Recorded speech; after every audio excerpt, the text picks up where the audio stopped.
ক্ষমতায় এসেই যুক্তরাষ্ট্রের অবৈধ অভিবাসীদের বিতাড়িত করতে নির্বাহী আদেশ জারি করেন মার্কিন প্রেসিডেন্ট ডোনাল্ড ট্রাম্প। প্রথম দফায় দেশটি থেকে হাতকড়া পরিয়ে ফেরত পাঠানো হয় ১০৪ ভারতীয় অভিবাসীদের।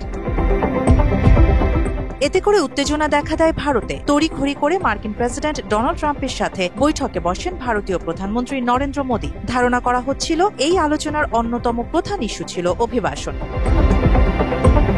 তবে মোদির এই বৈঠকের দুদিন না পেরোতেই আবারও একইভাবে শতাধিক অবৈধ ভারতীয়দের যুক্তরাষ্ট্র থেকে বিতাড়িত করেছে মার্কিন কর্তৃপক্ষ, যার ব্যাপক বিরোধিতা করে ভারতীয় রাজনীতিবিদরা।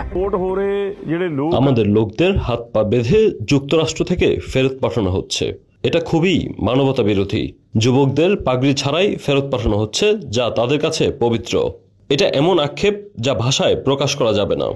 মাত্র ৩০% টাকায় জমির মালিক হয়ে নতুন বাংলাদেশের গড়ে তোলার স্বপ্ন দেখা বাংলা বসতি। ফেরত পাঠানোর বেশিরভাগ ভারতীয় নাগরিক শিখ সম্প্রদায়ের। অভিযোগ রয়েছে ডিটেকশন ক্যাম্পে তাদের পাগড়ি পরতে দেয়নি মার্কিন প্রশাসন। এমনকি খুলে নেওয়া হয় জুতার ফিতাও। গলায় ফাঁস দিয়ে কেউ আত্মহননের পথ বেছে নিলে দায় নিতে হবে ট্রাম্প কর্তৃপক্ষের। আর এ দায় এড়াতেই এমন পথ বেছে নিয়েছে মার্কিন প্রশাসন কর্মকর্তারা।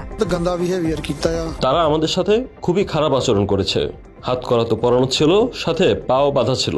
প্লেন ল্যান্ড করার কিছুক্ষণ আগে তারা আমাদের হাত করা খুলে দিয়ে খেতে দেয়, যাতে সবাই বুঝতে পারে আমাদের সাথে তারা ভালো আচরণ করেছে।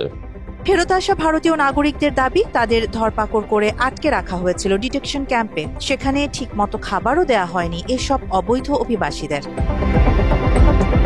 পিউ রিসার্চের গবেষণা বলছে যুক্তরাষ্ট্রের অবৈধ বসবাসরত ভারতীয় ৭ লাখ, যা যুক্তরাষ্ট্রের পরিসংখ্যানে তৃতীয় সর্বোচ্চ। আরিবা জাহান, বাংলা এডিশন।